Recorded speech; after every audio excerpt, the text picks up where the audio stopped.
Hey, you guys, we're back. As we promised. Cheers, girl. Yes, cheers. We weren't going to be hanging. Okay, the wine is already, usually I'm going to pour the wine, but it's already open because we were shooting some content with some wine, which you'll see. It's kind of silly. No, it's very funny and it's very informative as well. Yes. And today's wine is a Savvy Bee sponsored by I'm going to just say Cavalis. Cavalis. Yes, it's a Chilean wine, super crisp. Our favorite. I taste notes of like green apple and even like possibly pear. What about you? Okay, definitely pear, but it's also so crisp. Like it's like the perfect amount. Oh my gosh. Of crispy. Have this with like a little charcuterie board, honey. Yes. Some grapes. Next time. Have a good time. Yes. Okay, well, first of all, last time I realized that we didn't like introduce ourselves. Like, so how long have you been a lender? Yes. So again, I am Lynn with Tiff. I work for Verity Mortgage, and I've been a lender as long as my son has been alive. So 7 years. Wow. Jetty was the game changer. Yes, Jetty was the game changer. So that's how I know how long I've been in the business. Okay. So, yeah. Okay, cool. And I've been with my company for 6 years in May. Got it. Yeah. So okay. And your background before that was? Insurance. Homeowners insurance. Okay. Yep. And then before that, just corporate communications. Okay. And a little bit of sports management. So a little bit of everything. Oh. Yeah. Okay. I just figured, I was like, I feel like we need to like get to know you. Yes. But we know each other. We know each other. But I just figured last time we just kind of jumped right into it, which we did. Is good. What's your favorite type of pizza? Oh, we're going there? Okay. Ooh. I like anything hot honey right now. So like a pepperoni with like some hot honey, some basil. Okay. Like even some hot like sausage on there. Okay. So like a meat lovers with some hot honey sauce. Like I'm a spicy girl. So the first time I ever tried hot honey was at Eno's Pizza in Bishop Arts. Ooh. I've been there like years ago. Okay. But it's been a while. So. Okay. You guys, it's so good. Yes. Okay, well, let's get to the fun stuff. Yes. So, I mean, lately, it's not as hard for buyers to win a contract, right? But there was a time when it was. Yes. And I was in the market during that time. Yeah. And when it was, the sellers were raising their prices of their home, making it more competitive for the buyers. Yes. And we had to get really creative with offers. And so I wanted to ask you from your perspective, what makes a buyer look more... what's the word I'm looking for? Attractive. Stronger, attractive, without being the highest priced offer? That's a really good question because I will have listing agents reach out to me and they'll say, hey, we had like other offers that were higher. However, we like the fact that your buyer was already pre-underwritten. So they already were pre-approved. So the question is, or the big difference is like a lot of people will provide their documents up front, which is great. But I take it a step further and I already pushed you through into underwriting. So that way the underwriter verifies all the income, verifies all the documentation, your employment, your assets, just to make sure you're good to go. And that's how you're pretty much like a cash offer, right? Yeah. Because something could fall through if they're offering a higher price, but they haven't been pre-underwritten. They haven't been pre-approved. You know? Now we already know. Now you already know. And I think that just provides like a sense of ease. I always try to reach out to the listing agent and just have that conversation. Yes. And I've even gotten contracts too. It's like, oh, I've seen you before on something else. So I think representation matters. It really depends on who you work with. And it doesn't matter the years you've been in the business. It's just like how consistent, how do you show up, and are you getting the job done? No, and you make a good point. I think we last month we talked about like developing a good team around the buyers. Yes, we did. And something that I think you do a great job of is getting on the phone with the listing agent and letting them hear that security in your voice. I've already vetted this buyer. Yes. They're a strong buyer. No, we are maybe 5,000 below your highest offer, but we will have no surprises. Yes. You know, and so I think the other thing too is we have an amendment called the third-party financing amendment. Yes, third-party financing. Yes. And so the shorter that number is, the only way we can make it short is if we've already vetted. Yep, pre-underwritten. Yes. So we've already done the work. So I can say, hey, we don't even need 0 days. Any days. To be able to prove to you that this person is good to go, a strong buyer. Yep. So in the past, during that time, I did win a lot of offers because even if we weren't the highest offer, like when I tell you, again, people were giving away their children. They were like, I own a pizza shop. Come get free pizza for a year. Like the offers were getting crazy. Yes. So we had to get so creative, but I think that sometimes people submit an offer and they just get quiet. getting on the phone and building that relationship with the listing agent too just makes them want to work with you. 100%. So, I will say every time I do that, the response I get is, thank you so much for calling. This just means so much to me and my seller. I mean, it's a simple phone call. I don't know why a lot of people aren't doing it. I know. Well, hopefully they don't. Yeah. Listen, so we can get it. We can get it done. Yeah. No, I agree with that. I think the whole like team effort is huge. Yes. Well, and that being said too, I mean, during that time, like everybody wanted to buy. Yes. And so because of the low interest rates, which my personal opinion is that when the interest rates lowered, people are paid higher for their home, and now it's harder for them to sell their home for a price that they want because they overpaid for the house. So yes. It's tricky, and I understand it. Like, I mean, it's demand, right? Yes. So that gave sellers and builders, you know, the power to be able to raise their prices to a point where it just made it harder. It made it harder. I have a client right now that purchased back in like 2021. She wants to refinance, but we don't have any equity in the property because now the value is lower because she overbid it on the property to purchase it. Yes. So yeah. And I this is going in kind of a different topic that I planned on, but it made people feel rushed, and they were just like, oh, I've put in 12 offers. I won this one. Fine. Yeah. 5 years later, you're wanting to sell your property. And unfortunately, since you offered $60K over asking with no appraisal waiver or anything, you are not making, sometimes people are paying to get out of it. It's yes. I feel bad, and it just sucks. And it's just something that I just want to make sure people are knowledgeable about. So, but now with buyers, it's a little bit easier. It is. Yeah. Sellers are, you know, kind of the opposite. You know, they're like, please buy my house. Yes. I'm getting seller concessions left and right on my contracts. Yeah. But I will say now with this market, interest rates are dropping. So when anytime interest rates drops, buyers flood the market. I've got an uptick in home loan applications, just people inquiring about purchasing a home. Yep. Just this past week, I've had 3 new buyer consultations. Yeah, that's amazing. Which we weren't really doing before. Yes. Right. Yes. So I'm glad it's actually getting more steady. Yep. I think it's a good, you know. Absolutely. Good flow. But I say all that to say, because I do get a lot of first time home buyers. Sure. We talked about DPA. Yes. And down payment assistance. Yes. Yeah. We're acronyms. I forget that we have to break that down sometimes. When we talk about down payment assistance programs, here's what I think and what I see. Yes, and you can tell me. Sure. You're the expert.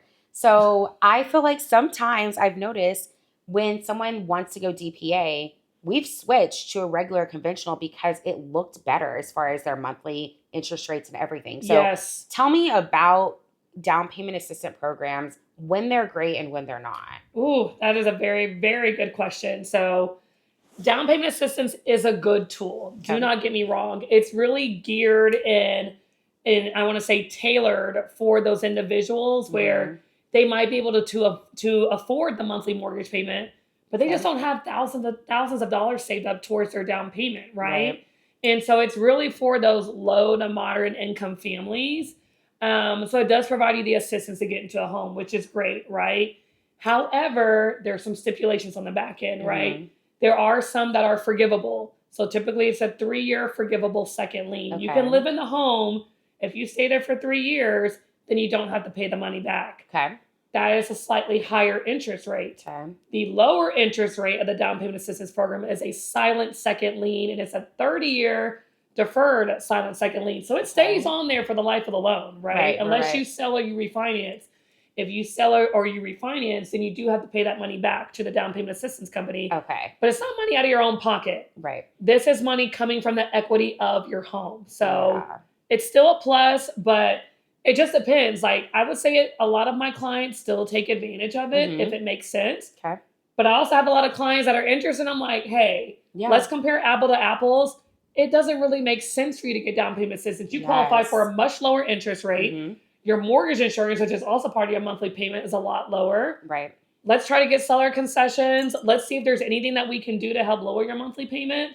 But we have a client under contract. I was just going to bring him up. Go ahead. Yeah, I was going to say, I mean, same thing. I think going into it, we were all like, gun hose to bright. What's that phrase? Guns a-blazing? Yes, guns a-blazing, yes. Okay, I don't know why I was going to add some extra words in there. Guns a-blazing. Guns a-blazing. For down payment assistance. And then we got to it and we got into the nitty gritty and we were like, no, actually, this is going to make this so much better if we don't use it and we go the conventional route. Yes. And I think the biggest thing too is like really showing the buyer apples to apples, right? Mm-hmm. Like let's show the comparison and how much savings you're going to have over time, not using the down payment assistance, because it's really not savings, right? Right. It's really not. You're just paying it later. You're paying it later. You're borrowing the money now and then paying it back later because it's essentially a loan. Right. It's essentially a loan. Yeah. I mean, it goes into kind of like the instant gratification thing. So like right now at the closing table, maybe you'll save $10,000. Yes. Let's just say that's the case. I'm throwing out a number. Sure. But your interest rate is higher, so your monthly is higher. Yeah. So it just kind of, I mean, apples to apples, decide what works for you. Sometimes people are okay with a higher monthly, but maybe they have less cash. So it's really geared for those that just don't have the cash available. When I say cash, I'm talking about your checking account, savings account, 401k, retirement. You can pull from that as well. If you have any investment accounts, you can get gift funds from a family member. So there's a majority of ways to have access to the funds, but if you just do not have it, then it's readily available for you.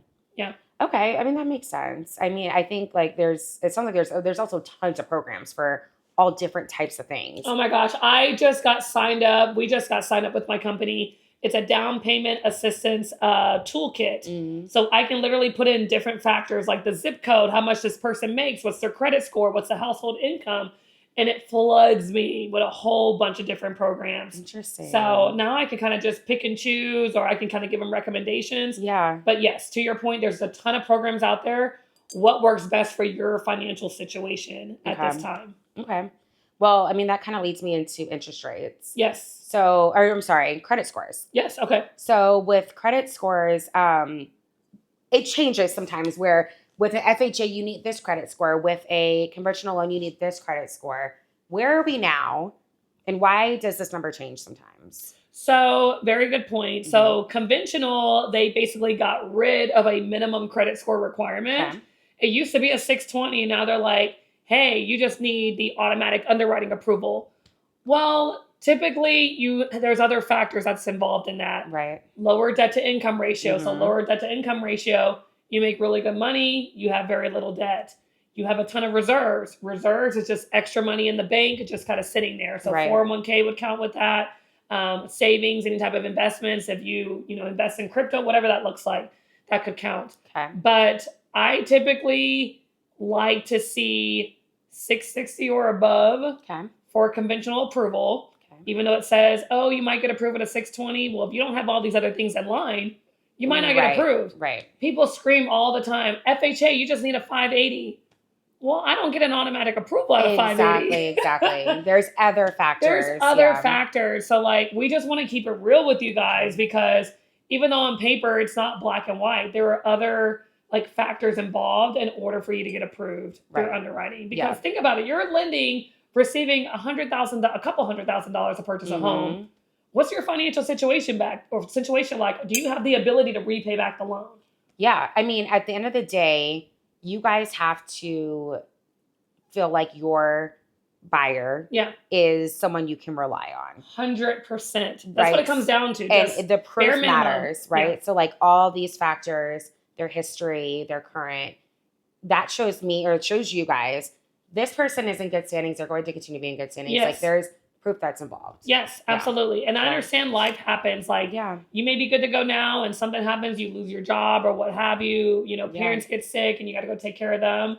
But at the beginning and during this time, we want to make sure that you can repay back the loan, because we're lending you this money. We are the bank. Yeah. Yeah. And that's a good point. I think too, I mean, since we're kind of on this topic, I try really hard to make sure that our clients are prepared to have to give you documents. Ooh. Right? Listen, and I think that y'all don't understand. No, I do my best, because I want them to know that this is very fun. It can be really fun, and it's such a huge accomplishment. It is amazing. Any huge accomplishment takes work. It does. It is a lot of work. Like and I know just from we've witnessed this before, when buyers get so frustrated when they're asked for things. Yes. So, I think working together as a team just to make sure that they're prepared to send XYZ, which also goes to your point of doing all this before. Yes. You know, like not when we're in the thick of, oh no, you know, running around. Like they're still going to ask for some things, right? Some things, but if we can get all that up front, because you Right. guys are dealing with inspections, you guys are dealing with Mhm. repairs, you guys are dealing with, you know, y'all are dealing with a lot, Right. you know? So if I can take a little bit off of the buyer's plate and do Yeah. that up front before they're immersed under contract, Yeah. everything's going to be a lot more smoother for all parties involved. Right. I think that's really, I mean, I think that's the best way to go regardless. Do as much as you possibly can to know exactly where you are approved for, because Yes. like you said, during the process, there's other things. They're packing. Yes. They're packing up their house. Like there's Very so much good point. And I'm not even saying like, I get it. Like, I know you might need a tax return. You might need a new pay stub. You might need something else. I just like to make sure that our buyers know that this can happen. Yes. But I know that we get pushback. Yeah. And sometimes that can lead to just like a buyer getting very frustrated and they're like, I've already sent a pay stub. I've already blah, blah. And it's just one of those things, right? And it sucks because you know, you want it to be such a happy moment. Of course. But if we're being super realistic, Transparent. did you play sports? I did. Okay, Yeah. what'd you do? I ran track. Okay. You got up at 6 a.m., 5 a.m. every day? Oh, yes. Sprinted track. I was a mid-distance runner, but I still sprinted. I was a basketball player and volleyball player. We were up every day. Oh, you know it did. Yeah, and I try to relate it back to whatever anybody does. Like even if we have a client that works really hard to get the job that they currently have, you had to get your resume together. Yes. You had to submit your resume. You maybe had to network in places you weren't comfortable with. Like there's things that you have to do. Interview process, right? And I'm gonna get on a little soapbox because I think that sometimes when buyers are in this situation, they want the house, but not necessarily always wanting to do the work. Come on. And I need for us to start remembering that anything that is a huge accomplishment in your life, we can go from marriage, we can go from having your first child, come on, to getting your dream job, to buying your first dream house or your first home. It takes work. Yes. So I just want to say, because I know we've experienced, I just have some grace for your listeners because they're only asking for what they need to get you in. Like that's it. That's it. So I'm happy to be working with you. I think that typically our clients, I mean, actually, they're always very happy. For us too, yes. It's always been such a pleasant experience. Smooth, We've had clients afterwards like, hey, where can I write a 5-star review at? Yes. Let me send you the link. Right. And honestly too, that's amazing. Yeah. We one of our things that we always say is like, once a client, always a client. Yes. Call us for anything, even after the fact. I mean, I think we both handled that the same way. For life. Yeah. For life, we got your back. Yes. Yes. Cheers, friend. Yes. Cheers. Well, thank you for joining us today. Yes, Uncorked. Episode 2. Oh my God, you guys, we have a name. We do. Okay, tell them. We're unreveal. Okay, it's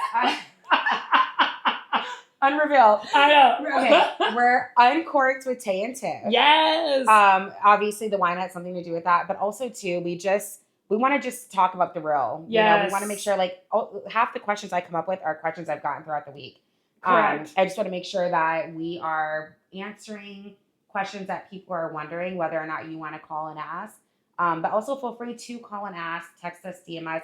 We'll throw them into our channels because if you're thinking about it, somebody else's. So absolutely, yeah. And like she said too, this is the real. This is raw and uncut. Yeah. Because it's not so glamorous. It's not rainbows and ponies all the time. You know, it's nitty and it's gritty. So if you guys have questions, please put them in the comments so that way we can address them on next week's episode. Yes. But yeah, thank you for joining us on Uncorked with Tay and Tiff. Thank you guys. Bye. Cheers. Cheers again. I'm drinking now. Yes. Bye.